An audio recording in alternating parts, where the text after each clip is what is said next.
This is City Report, episode 80/32, 5980 record, replay 7980, Director Jeff.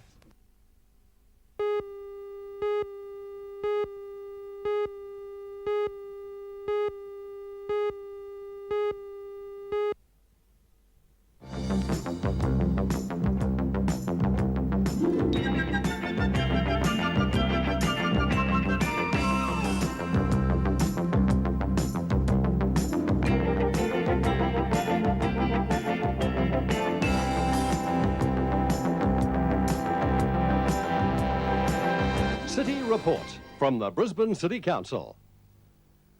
If you regard growing trees and plants as a nuisance, Brisbane's annual gardens competition may soon see you outnumbered. Every year, thousands of people flock to gardens like this to make their own judgment on which one they like best, and perhaps pick up a few ideas to take home. The competition is run by the Courier Mail with the support of the Brisbane City Council. City Report spoke to a previous winner of the Lord Mayor's Trophy. I spend all day in the garden from about 8 o'clock. I try to hurry up and get my housework done. And I'm in the garden till dusk. And I go all day long. And then my husband helps me at the weekends. So, you know, it's quite a lot of work. What advice do you give to, say, other gardeners? Oh, gosh, not that I'd know. Oh, well, just to keep trying. That's what we did. And at first when we started, when I think back now, our garden was dreadful. But each year, I think we improved a little bit. And you learn things every year. So, you know, we just hope all the time. And it's very, very interesting. Gardens entered in the competition now range from residential to industrial and commercial. Courier Mail Promotions Manager, Alan Dunlop, talks about how long the competition has been running. Theoretically from 1940. It started off in a very small way in 1940 and then of course lapsed during the more bitter times during the war. 1950 it came into its own and then we expanded it quite considerably during 1960 to chase the gardens in the more outlying suburbs, the new suburbs. The effect now is that we've found that factories in particular, since we introduced a factory class, have shown a greater awareness of the importance of environment, not only for the people outside, but for people who are working within their own family community, in the factories themselves.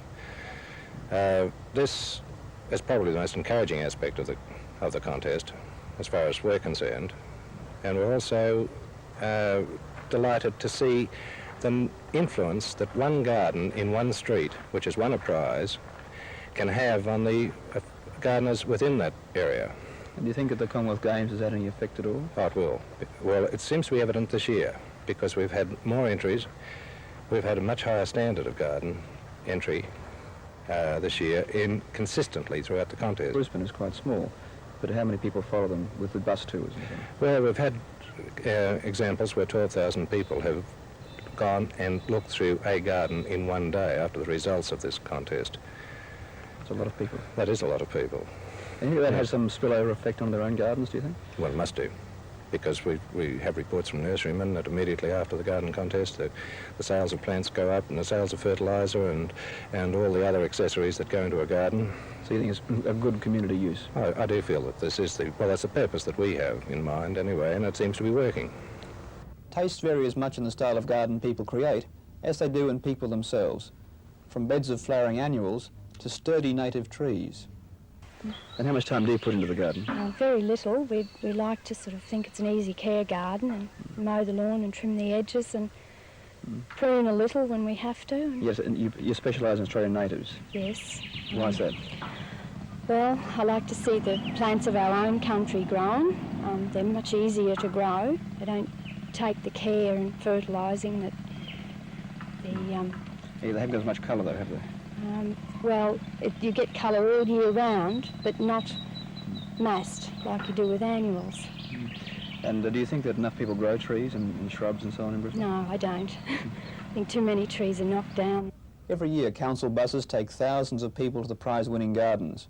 We spoke to Transport Chairman, Alderman Les Dutton, about these bus excursions. Well, I'm very keen to see them use the buses on this particular exercise because, you know, these are the people that are beautifying part of Brisbane as is, but where these buses travel to is, you know, you get the residential prize winners. You'll have the various shopping centres that have entered and you will find the prize winners.